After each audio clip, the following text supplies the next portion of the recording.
नमस्कार साथियों, PCS Ganga online channel में आप सभी मित्रों का स्वागत है। साथियों, आज हम लोग कक्षा 10 की एनसीईआरटी ज्योग्राफी की के तहत विनिर्माण उद्योग को पढ़ेंगे। ठीक, इसके विविध पहलुओं को देखेंगे जिससे प्री में तो प्रश्न बनते हैं, मेंस परीक्षा में भी बहुत महत्वपूर्ण प्रश्न बनते हैं। ठीक, तो चलिए शुरू करते हैं। आप लोगों से निवेदन है कि चैनल को सब्सक्राइब कर लीजिए तथा अधिक से अधिक लोगों तक शेयर करिए, और अगर मैटर आपको अच्छा लगे तो एक कमेंट जरूर कर दिया करिए। छोटा सा ही कमेंट करिए, कमेंट जरूर किया करिए। ठीक है। विनिर्माण उद्योग कच्चे माल को श्रमिकों, श्रम और तकनीक की सहायता से अधिक मूल्यवान उपयोगी वस्तुओं में परिवर्तित करने की प्रक्रिया को विनिर्माण या वस्तु निर्माण उद्योग कहा जाता है। ठीक, इसका महत्व क्या है? आर्थिक विकास को बढ़ावा मिलता है इससे। ठीक, जीडीपी में महत्वपूर्ण योगदान, औद्योगिक उत्पादन में वृद्धि, पूंजी निर्माण को गति मिलती है। कथन कारण के प्रश्न आते हैं पीसीएस में, याद रखिएगा। और कथन कारण में पॉइंट को जानना बहुत ज़रूरी होता है। आपके डाटा ज़रूरी नहीं हर जगह आप वो होता है। आप कथन कारण, आप सीडीएस का एग्ज़ाम दे रहे हैं, एनडीए या पीसीएस का, सीपीएफ, कोई भी आईएएस का, कथन कारण वाले प्रश्न ज़्यादा आते हैं, तो वहाँ देखना ज़रूरी है। रोजगार सृजन, कृषि पर निर्भरता कम होगी, प्रत्यक्ष अप्रत्यक्ष रोजगार में अवसर बढ़ते हैं। एमएसएमई क्षेत्र में लाखों लोगों को रोजगार मिलता है। कृषि विकास को बढ़ावा ठीक मिलता है। कृषि उत्पादों का प्रसंस्करण कर किसानों की आय बढ़ती है। विदेशी मुद्रा अर्जन होता है, विदेशी मुद्राओं का, क्योंकि तैयार माल को निर्यात किया जाता है विदेशों को। ठीक, व्यापार घाटा कम होता है। क्षेत्रीय विकास को बढ़ावा मिलता है, क्योंकि क्षेत्रीय विकास यह होता है कि पिछड़े क्षेत्रों में आधारभूत अवसंरचना जो होती है उसका विकास होने लगता है। शिक्षा, स्वास्थ्य, बिजली, सड़क इत्यादि का विकास होता है। आत्मनिर्भर भारत या विकसित भारत 2047 की संकल्पना को पूरा करने में लाभकारी है। वैश्विक प्रतिस्पर्धा बढ़ाने में बढ़ाकर भारत की स्थिति को मजबूत करेगा। तकनीकी विकास, नई तकनीक, अनुसंधान, नवाचार को बढ़ावा देगा। औद्योगिक और उत्पादकता को बढ़ावा देगा। गुणवत्ता में वृद्धि, जीवन स्तर में सुधार होगा। ठीक, अब जैसे देखते हैं कुछ उद्योग स्थानीय आधार पर कैसे हैं। देखिए, उद्योग, कृषि आधारित उद्योग कौन से हैं? कृषि आधारित हैं सूती, कपास से होता है, ऊनी, जूट, चीनी, चाय, कागज, वनस्पति, रबड़, ये कृषि आधारित उद्योग हैं। खनिज आधारित उद्योग कौन सा है? लौह इस्पात, सीमेंट, एल्युमिनियम, तांबा, मशीन निर्माण, पेट्रोलियम उद्योग। ठीक, प्रमुख भूमिका आधारभूत और उपभोक्ता उद्योग। आधारभूत उद्योग होते हैं जिन पर अन्य उद्योग निर्भर होते हैं। लौह इस्पात और एल्युमिनियम, अर्थात बिना मशीन का कोई उद्योग संचालित नहीं हो सकता। तो आधारभूत उद्योग होते हैं। एक होता है उपभोक्ता, जिनका उत्पादन सीधे उपभोक्ता के लिए किया जाता है। चीनी का उपयोग, साइकिल, अब चीनी से आप खाने वाली सामग्री ही बना सकते हैं। ठीक, साइकिल है, साइकिल का उपयोग परिवहन के लिए ही किया जा सकता है, किसी अन्य कार्य। लेकिन लोहे का उपयोग तो अनेक क्षेत्रों में होता है। लोहा है, अब लोहा से कई चीज़ें बनाई जाती हैं। मशीन हुआ, आपके अस्त्र शस्त्र हुआ, ठीक, गाड़ियाँ हुई, परिवहन के साधन हुआ, तमाम चीज़ें बनाई जाती हैं, इसलिए आधारभूत उद्योग है। ठीक, स्वामित्व के आधार पे उद्योग को 4 क्षेत्रों में बांटा जाता है मुख्यतः। सार्वजनिक है ये। ठीक, सार्वजनिक क्षेत्र के उद्योग होते हैं जैसे भेल सेल है। निजी, टाटा स्टील, रिलायंस। संयुक्त, ऑयल, OIL इंडिया लिमिटेड है आपका। संयुक्त और निजी मतलब सरकारी और प्राइवेट दोनों का जॉइंट वेंचर होता है। और सहकारी, जो कुछ लोग मिल के एक सहकारी संघ बनाते हैं, फिर एक छोटे बड़े उद्योग की स्थापना करते हैं, उसे सहकारी कहते हैं। जैसे अनेक चीनी मिलें महाराष्ट्र में देखेंगे, महाराष्ट्र में सहकारी चीनी मिलें ज़्यादा देखने को मिलती हैं। ठीक, कच्चे माल, तैयार माल के आधार पर या भार के मात्रा के आधार पर भारी और हल्के। भारी उद्योग में इस्पात है, जैसे हल्के उद्योग में जैसे विद्युत उद्योग है। ठीक, विनिर्माण प्रक्रिया क्या होती है? देखिए, पहले कच्चा माल होगा, प्रसंस्करण होगा मशीनों से, तैयार माल निर्माण, गुणवत्ता की जांच होगी, फिर बाजार को पहुंचाया जाएगा। ठीक, सूती वस्त्र कहाँ कहाँ पे है? महाराष्ट्र, गुजरात, तमिलनाडु, पंजाब। जूट मुख्यतः पश्चिम बंगाल, कुछ हद तक बिहार में। चीनी उत्तर प्रदेश, महाराष्ट्र, कर्नाटक, बिहार। लौह इस्पात छोटा नागपुर क्षेत्र मुख्य है। ठीक, और खास करके उस छोटा नागपुर क्षेत्र के छत्तीसगढ़, उड़ीसा और झारखंड है। सीमेंट आपका मुख्यतः मध्य प्रदेश और राजस्थान है, तमिलनाडु भी है, आंध्र, उत्तर प्रदेश भी। ठीक, रसायन गुजरात, महाराष्ट्र, तमिलनाडु, और उत्तर प्रदेश ऑटोमोबाइल्स चेन्नई, पुणे, गुरुग्राम, साणंद और कोलकाता। इलेक्ट्रॉनिक बेंगलुरु, नोएडा, चेन्नई, हैदराबाद, मुंबई। प्रमुख चुनौतियाँ क्या है उद्योगों की स्थापना में? तकनीकी पिछड़ापन, उच्च उत्पादन लागत, ऊर्जा संकट, लॉजिस्टिक लागत अधिक होना, कुशल श्रमिकों की कमी, पर्यावरण प्रदूषण, वैश्विक प्रतिस्पर्धा। इनका उपाय किया जाना चाहिए। हरित विनिर्माण को बढ़ावा देना चाहिए। इंडस्ट्री 4.0 की नीति को या बढ़ावा देना चाहिए। एमएसएमई को वित्त और तकनीकी सहायता देना। अवसंरचना और लॉजिस्टिक सुधार, कौशल विकास और प्रशिक्षण। उन्मुख जो उद्योग होते हैं उनको प्रोत्साहन देना चाहिए, जिससे विदेश को निर्यात किए जाएंगे तो उससे आय होगी तो वित्तीय घाटा कम होगा, साथ ही साथ देश का आर्थिक विकास संपन्न होगा। प्रदूषण नियंत्रण और सतत विकास की नीति को बढ़ावा देना चाहिए। ठीक। विनिर्माण उद्योग भारत की आर्थिक प्रगति, रोजगार, निर्यात और कृषि विकास और आत्मनिर्भरता के प्रमुख आधार हैं। संतुलित औद्योगिक विकास, तकनीकी उन्नयन, कौशल विकास और पर्यावरण संरक्षण के साथ विकसित भारत 2047 राष्ट्र बनने के लक्ष्य को साकार कर सकता है। ठीक। अब देखिए उद्योगों का वर्गीकरण और उनका स्थानीयकरण। उद्योग क्या है? उद्योग वो आर्थिक गतिविधि हैं जिसमें प्राकृतिक संसाधनों या कच्चे माल को मानव श्रम, मशीन और तकनीक की सहायता से उपयोगी वस्तुओं में परिवर्तित किया जाता है। ठीक। तो क्या है?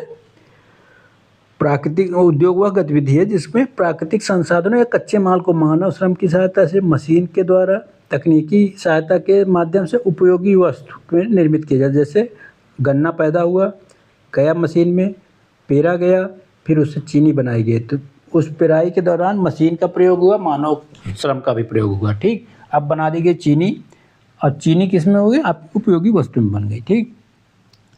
कृषि आधारित उद्योग आपके कौन से हैं? सूती, चीनी, जूट, खाद्य प्रसंस्करण, वनस्पति तेल।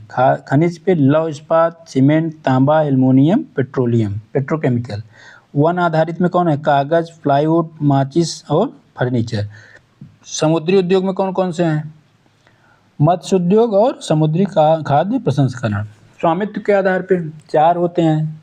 एक तो सार्वजनिक होता है जो सरकारी से का होता है, निजी होता है जो पूर्णतः निजी होता है, संयुक्त होता है जिसमें प्राइवेट और सरकारी दोनों होते हैं, और सहकारी होते हैं सहकारी संघ बना के जो कार्य संपादित किए जाते हैं। आकार के आधार पर देखिए कुटीर उद्योग, लघु, मध्यम और बड़े उद्योग। ठीक। उत्पादन के आधार पर आधारभूत और उपभोक्ता उद्योग। ठीक। और भार के आधार पे अलग अलग वर्गीकरण है, ध्यान रखिएगा। भारी उद्योग होते हैं मशीन, इस्पात, जहाज। हल्के उद्योग होते हैं वस्त्र, खिलौने, इलेक्ट्रॉनिक्स। ठीक।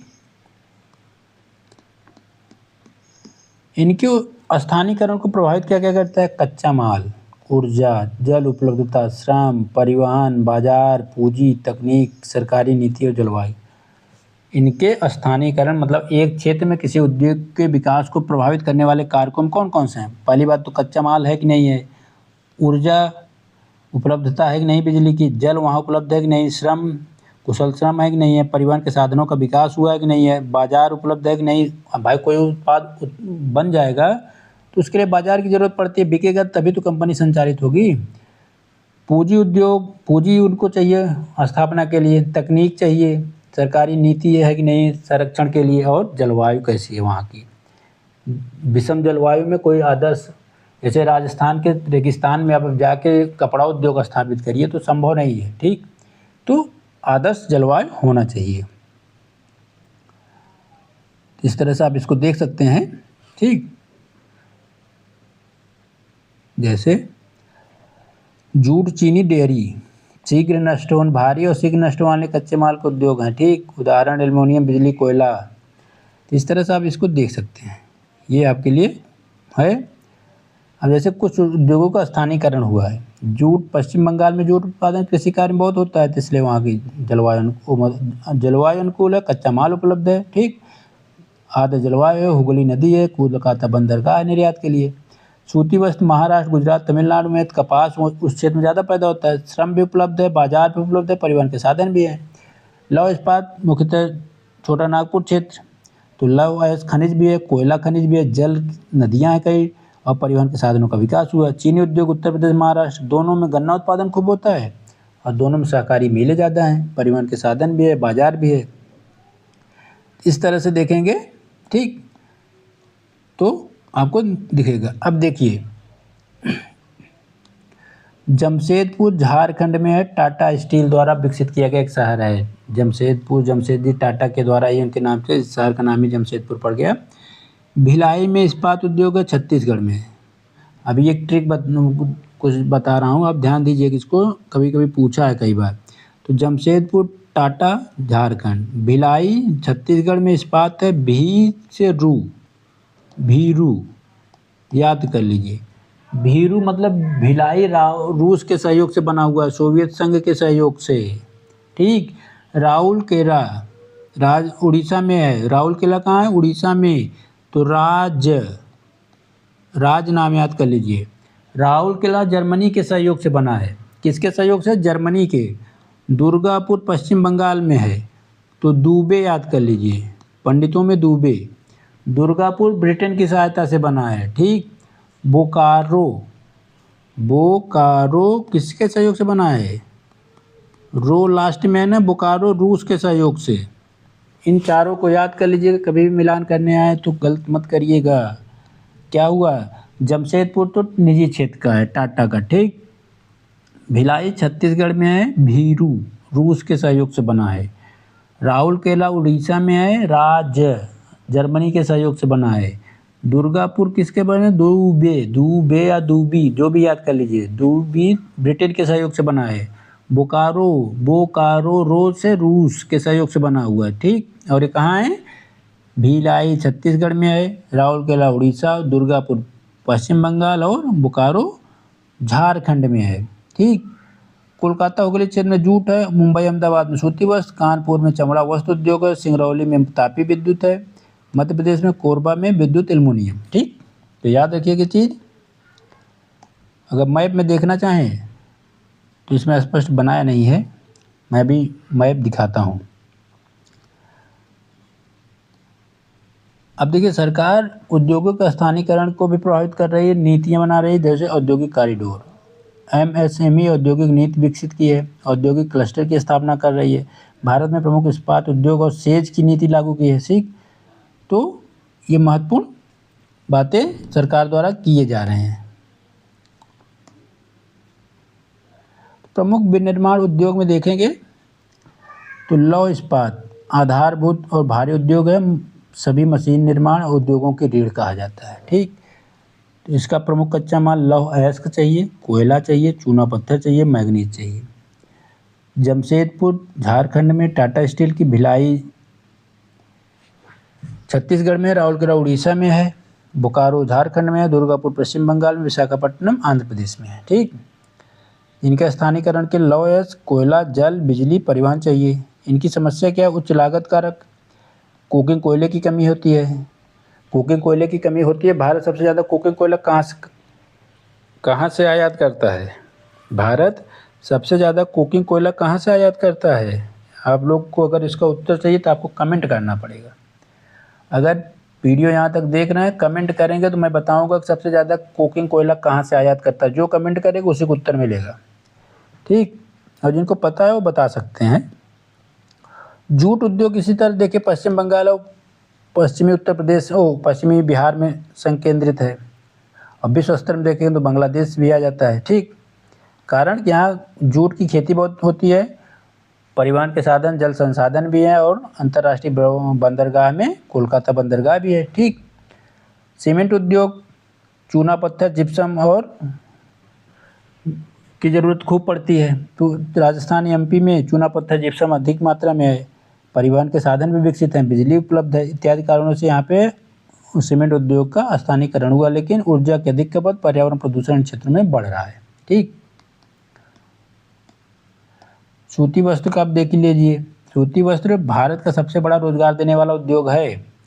याद रखिएगा, प्रश्न कई बार पूछा है। सूती वस्त्र उद्योग कृषि के बाद, अगर कृषि शब्द रहे प्रश्न में तो सबसे ज़्यादा कृषि है। लेकिन अगर कृषि के बाद कोई औद्योगिक क्षेत्र है या कृषि कार्य के बाद, तो है सूती वस्त्र उद्योग, जो भारत में सबसे ज़्यादा रोजगार देता है। ठीक। कृषि आधारित उद्योग है, गुजरात, महाराष्ट्र, तमिल, कर्नाटक, मध्य प्रदेश में संकेंद्रित है। ठीक। कपास यहाँ अधिक मात्रा में उत्पादन होता है। श्रम लागत, श्रम बाजार, परिवहन इत्यादि पर उपलब्धता भी है, ठीक। परंतु समस्याएं क्या हैं? पुरानी मशीनें चल रही हैं, सिंथेटिक फाइबर से प्रतिस्पर्धा आ रही, जो आजकल कृत्रिम फाइबर आ गए हैं उनसे। बिजली की समस्या है। चीनी उद्योग कृषि और मौसम आधारित होता है। उत्तर प्रदेश, महाराष्ट्र, कर्नाटक, बिहार, तमिलनाडु में मुख्यतः संकेंद्रित है, ठीक। स्थानीयकरण का प्रमुख कारण है गन्ना उत्पादन क्षेत्र, श्रम और बाजार। गन्ने की रिकवरी कम, किसानों का बकाया भुगतान नहीं होता सही से, मौसमी उत्पादन होता है। गन्ना साल में एक ही बार तो काटा जाता है, हर महीने तो काटा नहीं जाता, एक साल की फसल है, ठीक। इस तरह से ऑटोमोबाइल क्षेत्र देखिए, प्रमुख संकेंद्रण कहाँ है? चेन्नई, पुणे, गुरुग्राम, मानेसर, साणंद और हुसूर, ठीक। आईटी कंपनियां जैसे कहाँ कहाँ है? देखिए सबसे ज़्यादा बेंगलुरु में है, फिर हैदराबाद, पुणे, नोएडा, गुरुग्राम और चेन्नई में इनका संकेंद्रण हो रहा है। एक ही जगह सेंटर इनका बन रहा है। तो कारण इसका यही है, ज्ञान आधारित, उच्च तकनीक आधारित उद्योग है, ठीक। यहाँ पे सॉफ्टवेयर सेवा, बीपीओ, एआई, सेमीकंडक्टर, इलेक्ट्रॉनिक विनिर्माण को बढ़ावा दिया जा रहा है। लौह इस्पात आधारभूत उद्योग है। भारत का पहला इस्पात संयंत्र जमशेदपुर, टाटा ने जमशेदपुर में 1907 में किया था। टाटा स्टील जमशेदपुर में, भिलाई छत्तीसगढ़ में, राउरकेला उड़ीसा में, बोकारो झारखंड में, दुर्गापुर ब्रिटेन में, विशाखापट्टनम दक्षिण में है। भारत का सबसे बड़ा जूट उत्पादक राज्य पश्चिम बंगाल। जूट उद्योग केंद्र कहाँ है? हुगली नदी क्षेत्र में सर्वाधिक है। जूट एक जैव अक्रमणीय रेशा है, ठीक। सूती वस्त्र कृषि आधारित उद्योग है। भारत का सबसे बड़ा कपास उत्पादक गुजरात है। मुंबई सूती वस्त्र के पारंपरिक केंद्र है। अहमदाबाद को क्या कहा जाता है? पहले तो बहुत पूछा जाता था, अहमदाबाद को भारत का मैनचेस्टर कहा जाता है, ठीक। ब्रिटेन के मैनचेस्टर में सूती वस्त्र का सबसे बड़ा उत्पादन केंद्र है, तो उसी के नाम पे भारत का अहमदाबाद को भारत का मैनचेस्टर कहा जाता है, ठीक। चीनी उद्योग एक मौसमी उद्योग है। भारत का गन्ना सबसे बड़ा उत्तर प्रदेश में उत्पादन होता है। महाराष्ट्र चीनी उत्पादक में अग्रणी राज्य है। सीमेंट जो है चूना पत्थर पे आधारित उद्योग है, ठीक। चेन्नई को डेट्रॉयट ऑफ इंडिया कहा जाता है। पुणे ऑटोमोबाइल्स के लिए प्रसिद्ध है। गुरुग्राम मानेसर ऑटोमोबाइल विनिर्माण केंद्र है। बंगलुरु क्या कहा जाता है? सिलिकॉन वैली, ठीक। बंगलुरु को सिलिकॉन वैली भी कहा जाता है। हैदराबाद को भी आईटी और फार्मा हब कहा जाता है, ठीक। नोएडा आपका उत्तर प्रदेश में इलेक्ट्रॉनिक विनिर्माण का प्रमुख केंद्र बन रहा है। आईटी उद्योग कुशल मानव संसाधन पर आधारित है। मेक इन इंडिया में विनिर्माण को बढ़ावा दिया जा रहा है, ठीक। तो इस तरह से आप देखेंगे मुख्य उद्योगों की प्रमुख बातें मैंने इसको बता दिया, वही है फिर से तुलनात्मक अध्ययन, ठीक।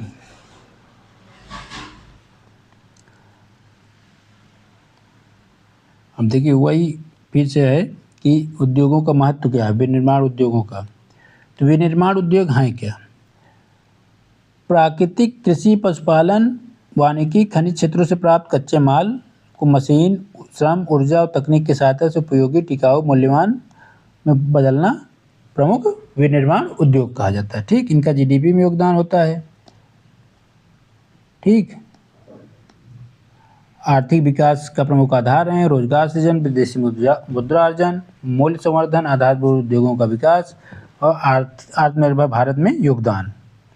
प्रमुख उद्योग के नाम दिए गए हैं, इसको आप देख सकते हैं, ठीक। इनका एक समस्या होती है प्रदूषण की। जैसे जैसे औद्योगिकरण होता है वैसे वैसे प्रदूषण भी बढ़ता है, ठीक। औद्योगिक विकास आर्थिक प्रगति का आधार है, लेकिन अनियोजित औद्योगिकरण पर्यावरण पर प्रतिकूल प्रभाव डालता है।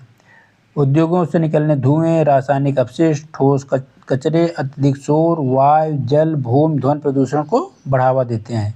आर्थिक विकास और पर्यावरण संरक्षण के बीच संतुलन बनाए रखना ही सतत विकास की अनिवार्य अवधारणा है।